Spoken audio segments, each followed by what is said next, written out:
Howdy, my name's Will Watson, and I'm going to be doing the March topic analysis for Resolved. The United States should promote the development of market rate housing in urban neighborhoods.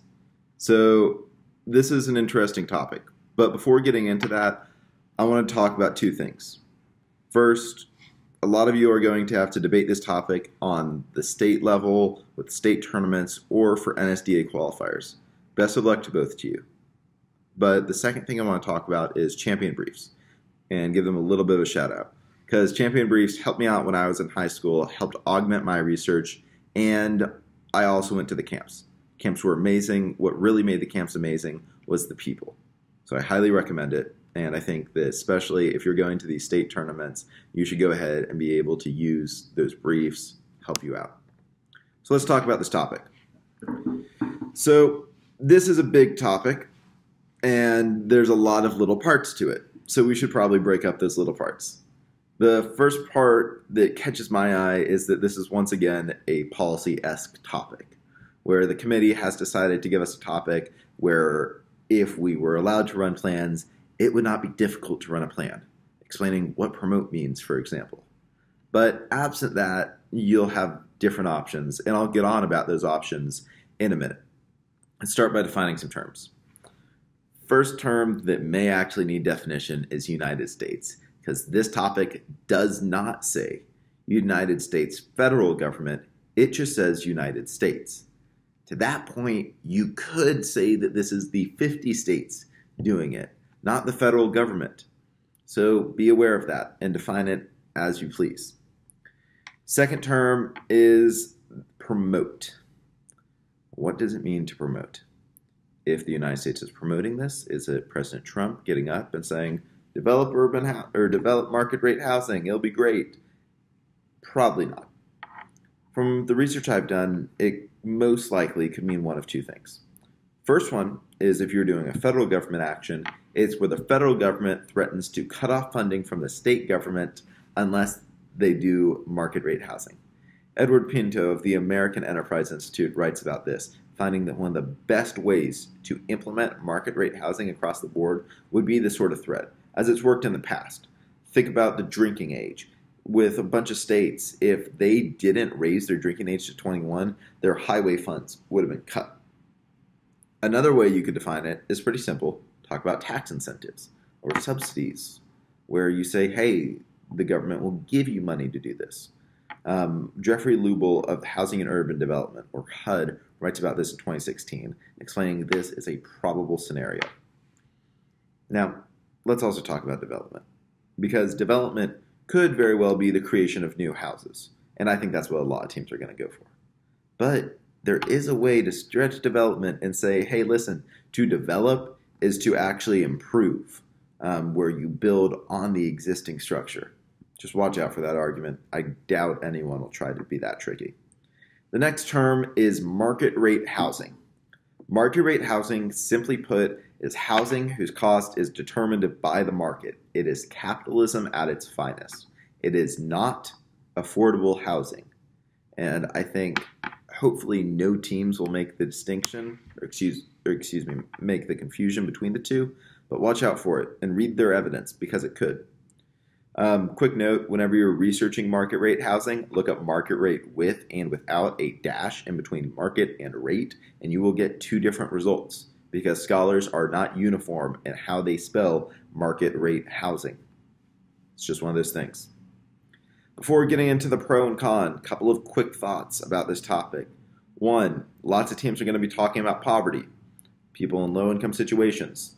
Get ahead of the curve. Run a framework, please. From a judging perspective, I beg, run a framework that says that we should prefer people in poverty for two reasons. Reason one, reason two. With that, here's our case.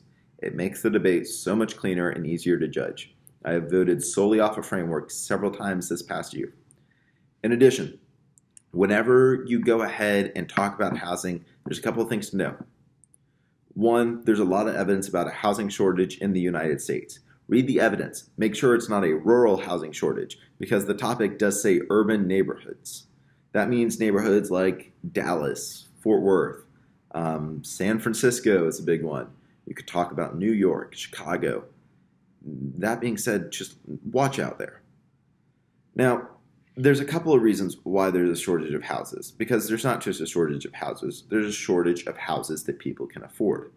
The reason why, according to a joint study from the University of Harvard in 2018, is that the price of houses has risen. Houses have risen 41%, and that's compared to inflation. In addition, the cost of renting an apartment has risen 20%, and again, that's compared to inflation. So what you see is that there's a rising cost. The reason why this cost is rising is because the materials are rising. It's costing more for wood, costing more for metal. So at that point, you're seeing the materials cost more. That means houses cost more. That means that only about 1 in 4 very low income renters are benefiting from any sort of federal program. The rest can't afford it, and there's more evidence to support this.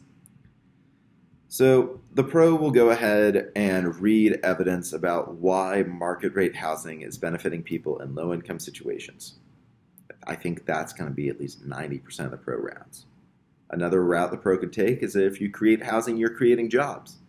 Any team that runs that, you should go ahead and say, at what point are we cool with how much jobs we have? Because our unemployment rate in the country is hovering, I think, around like 3.9. That is a great place for unemployment to be. So let's assume the majority of pros are going to talk about helping people in poverty. That's a great strategy for the pro, especially if you use a framework. If you're not catching what I'm putting down, use a framework, please, and then impact your framework, and then win on the framework, and we'll be good. So let's say the pro is running increased opportunities for the poor. Easiest way to do this is say, 1, people are not developing houses right now. According to Scott Weiner of the California State Senate in 2017, there's a lack of development for assorted reasons, such as it being too expensive to develop, the land's too expensive, they have no incentive to go there. That means that housing is going to be super expensive because there is a lack of a supply. Because housing is super expensive, you see that people who should be living in upper class housing are living in lower class housing. That means that people who should be able to live in lower class housing aren't living in housing at all. That's pretty problematic because according to the National Low Income Housing Coalition, 1 out of every 3 people in a very low income situation can't afford housing. That means that 2/3 can't. And there is a ton of literature about why this is a problem. You get to impact to health, you get to impact to education, you can impact to transportation, you can impact to jobs, you can impact to getting out of poverty, you can impact to intergenerational poverty. You have options when it comes to your impacts. Pick and choose a few impacts. Do not scattershoot your impacts here. This is a topic where it will be very easy for teams to get cut in the mud. Don't be that team. Instead, pick 1 or 2 good ones, explain why it wins, and then win the round. So, whenever you have this situation, it means people are either going to be spending their money on a house or spending their money on food, medication, transportation, etc.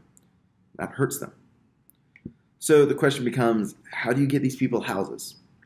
And that's where you read your solvency evidence, where you say market rate houses are the best way to do this for 2 reasons.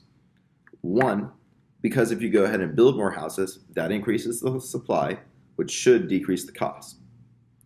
2, whenever you go ahead and build more market rate houses, that means that the people who were living in a lower class house, who should have been living in an upper class house, can move up the rank here.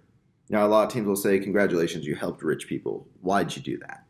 Well, whenever you go ahead and see that people can move up in a house, that means there's a house empty. And that means that people who are in a low-income situation can move into that house. And at that point, you are helping people in poverty get a house to live in. You're increasing the amount of housing overall.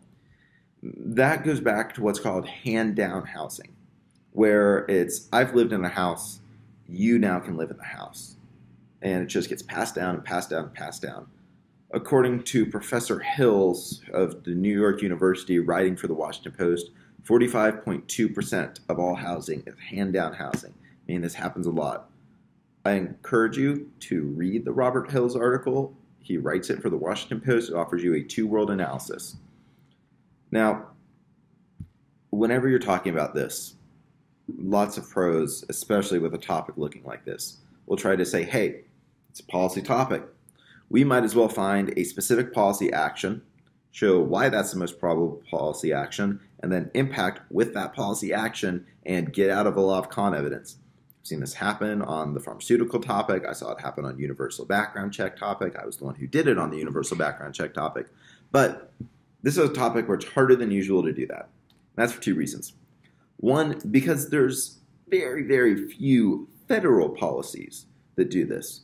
I went ahead and researched through the Congressional Bill Finder, and I found 3 policies this term of Congress that had the words market rate housing.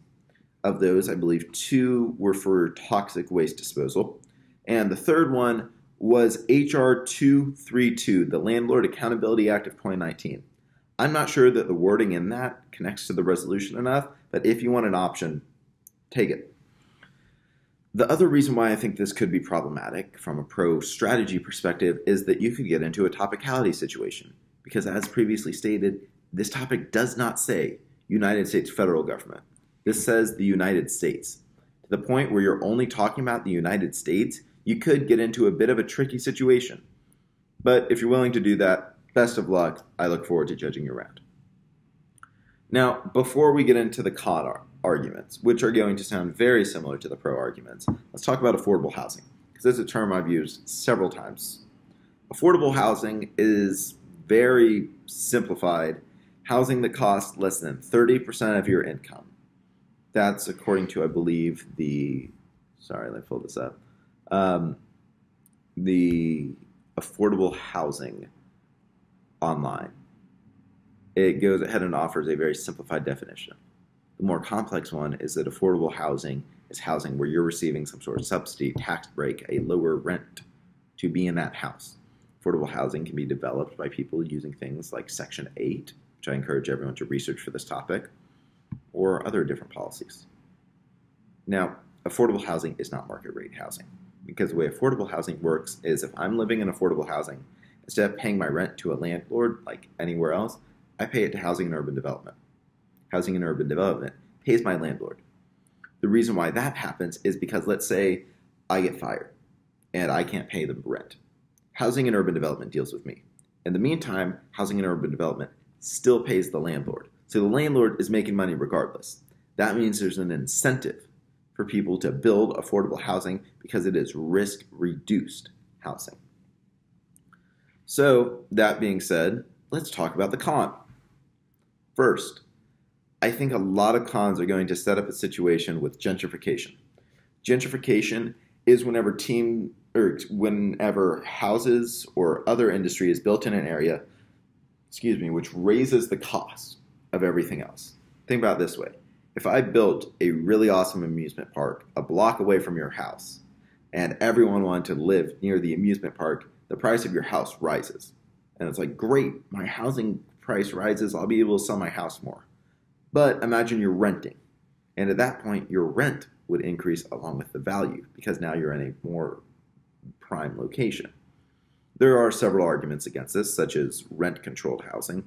But the problem becomes you could be forcing poor people out of their current housing with the justification of, oh, no, we're helping you. But if they can't live in that housing, that means there's going to be nowhere else for them to live. So the big article I found here was the Berkeley Institute of Government Studies, who finds that market rate production is associated with higher housing cost burden for low-income households, but lower median rents in subsequent decades. That does mean that you will be impacting to the short term here. For once, I don't think that's a bad idea. If you can go ahead and prove the short-term impacts and say this impact may only last short-term, but it affects these people in the long term because when you don't have a house, you're 3 times more likely to be malnourished. And there is substantial evidence saying that there's a correlation between rising rent cost and an increase in food insufficiencies. That would be the Center for Housing Policy in 2015. At that point, you're seeing that people are getting hurt by this policy, and you can impact there. But gentrification still has its problems, and so I think this should be a subpoint with another argument. Your call, though. The trade-off argument is another one that should be discussed because a lot of cons will say that market rate housing trades off with affordable housing. The reason why, according to Sina Lee in her doctoral thesis, is that when an area becomes more affluent, there is further incentive to build market rate housing instead of affordable housing. And there's also an incentive to take your affordable housing and make it into market rate housing. At which point you see that people who were able to afford their house are no longer able to afford their house. So when you phrase those two arguments in conjecture, you paint a pretty grim picture for the pro, where people are getting forced out of their houses, and then people who should be able to live in those houses no longer can. There is another argument I want to talk about on the con, and originally I'd researched this as a turn to the pro, but I think it could be its own contention. If you build houses, that means you're going to have spots for workers to live. And whenever you build houses, people are going to need groceries, so industry pops up. And then you have a whole economy. Well, people need houses in that economy, and a lot of those people are going to need low-income houses or affordable housing. According to Kedgen Martin Associates, for every 100 market rate houses you build, you're going to need 25 affordable houses. So at first that doesn't sound too bad. You're still seeing a gain. You may need more affordable housing, but hey, if 100 people who are in the upper class but move out of affordable housing, you still have a net gain of 75. The problem is that whenever you go ahead and have this affordable housing built, especially in lucrative areas such as parts of California like San Francisco, you see people from out of town move in because all of a sudden there's an opportunity for them to live in San Francisco. According to Tim Redmond of the San Francisco University, we've seen this before, where affordable housing is built and market rate housing is built, and then with market rate housing, people come into the area. And that means that people who were in poverty can't get out of those houses because there is no moving up anymore. The ladder that I previously talked about has been blocked. So, to surmise, both sides are going to be talking about poverty in this debate. I think the easiest way to win this will be to talk about the links, make your links clear, make your links simple. Don't try to do any crazy maneuvers on this topic. But hey, you do you. If that's your style, best of luck to you. I look forward to judging rounds on this topic. And if I see any of y'all, come up and say hi. Have a nice day and good luck.